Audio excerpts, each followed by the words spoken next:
إن أول بيت وضع للناس للذي ببكة مباركا وهدى للعالمين.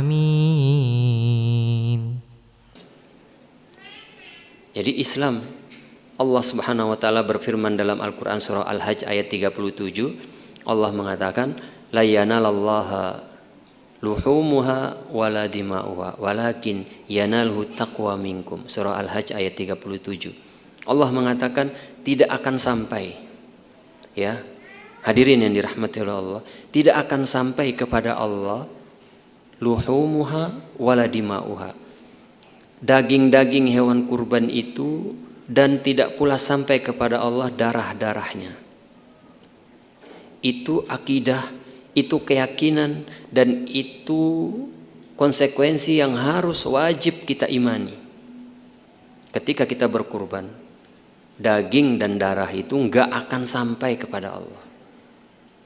Buat apa Allah daging dan darah? Sementara Allah yang menciptakan hewan dan juga menciptakan kita dan dunia dengan seluruh isinya ini. Buat apa Allah daging dan darah kurban itu? Akan tetapi kata Allah, walakin yanalu taqwa minkum. Tetapi yang akan sampai kepada Allah itu ketakwaan dari kalianlah yang akan sampai. Maka hendaklah kita memperbaiki ulun dan kita semua ketika kita hendak berkurban. Hendaklah yang kita perbaiki lebih awal itu bagaimana kita mengikhlaskan, meluruskan niat kita hanya untuk Allah, dan kita harus meyakini daging dan hewan yang kita kurbankan itu Allah enggak butuh sama sekali. Bukan seperti Tuhan-Tuhan lain yang mana mereka diberi makan oleh para penganutnya. Ya. Walahum jundun muhdorun. Surah Yasin Allah mengatakan demikian. Mereka mengambil sesembahan selain Allah, tetapi kata Allah, justru mereka lah yang menjadi tentara yang melindungi Tuhan-Tuhan mereka. Kan kebalik, ketika ada ketika ada banjir, sibuk ngurus Tuhannya. Dulu di zaman sahabat, saya lupa namanya, pembesar Madinah pada waktu itu, belum masuk Islam, termasuk Abdullah bin Umi Maktum, Abu Hurairah, dan beberapa sahabat yang lainnya mendakwahi seorang pembesar Madinah pada waktu itu, gembong orang-orang yang memiliki berhala di Madinah. Jadi berhala itu dibuatkan, kalau dulu di zaman sebelum Nabi, ketika Nabi diutus, orang-orang musyrikin dulu itu Tuhannya kan menandakan status sosial. Kalau Tuhan di rumahnya dibuat dari makanan, nah itu statusnya di bawah. Ada yang terbuat dari kayu, ada yang terbuat dari emas, perak misalnya. Nggak ada yang dari es krim ya. Jadi dulu pembesar Madinah itu membuat Tuhannya itu dari kayu yang mahal, yang harum. Jadi tiap hari diminyakin. Nah, ternyata sahabat yang diutus oleh Nabi itu melakukan sebuah tindakan dakwah ya, anak muda. Jadi malam-malam dia masuk ke rumahnya itu, diambil Tuhannya itu dilempar ke tempat sampah. Pagi dia bangun, wah Tuhannya dicuri. Keliling Madinah kan masih kecil waktu itu, gampang. Nyari di tempat sampah, oh ketemu, dilap, dibersihkan, disimpan lagi di tempat semula. Sudah 3 kali masih terjadi yang seperti itu.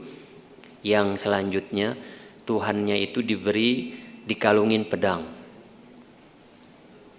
Jadi sebelum dia tinggal tidur, dia pesankan nanti kalau ada yang mencuri kamu, ini saya sudah kasih kamu pedang, silakan dilawan. Ternyata lebih parah dari yang sebelumnya. Kalau yang sebelumnya itu dia hanya tergeletak di tempat sampah, nah ketika dikasih pedang, Tuhannya terletak di tempat sampah berlumuran kotoran. Alhamdulillah pembesar Madinah itu akhirnya masuk Islam. Bingung dia. Artinya apa? dengan tanpa dalil pun Pak. Ya. Jadi sebelum kita masuk kepada pembahasan dalil, ulun ingin menggugah perasaan kita semua, akal sehat kita semua, yang hadir maupun yang di media sosial. Dengan akal sehat saja Pak, kalau seandainya Tuhan itu dijaga, dikasih makan, tiap tahun dipotongin sapi, kambing, itu Tuhan macam apa itu? Ya, berarti dia itu butuh kekuatan. Berarti dia itu butuh asupan dari penyembahnya, dan Allah tidak begitu Pak.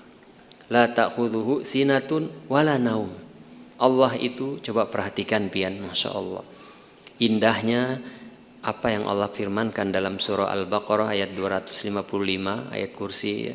Allah tidak mengambil tidak butuh kepada tidur dan juga tidak ngantuk. Kalau seandainya Allah mengatakan tidak tidur, ada di pikiran orang-orang mungkin yang nggak beriman, berarti ngantuk ya tiap hari. Karena Allah nggak tidur-tidur. Kalau kita kan tidak tidur ngantuk. Allah tuh nggak tidur nggak ngantuk. Ini bukti kekuatan Allah. Tidak ada jatuh satu pun helai daun kecuali atas izin Allah. Bayangkan pian Pak. Jadi kalau dihitung kekuasaan Allah dengan akal sehat kita itu nggak akan sampai. Jumlahnya, luasnya itu hanya Allah yang tahu betapa luas kekuasaannya. Kurban ini nggak akan sampai Pak. Jadi kembali kebaikannya kepada kita, bagaimana kita meluruskan niat kita, itu yang pertama.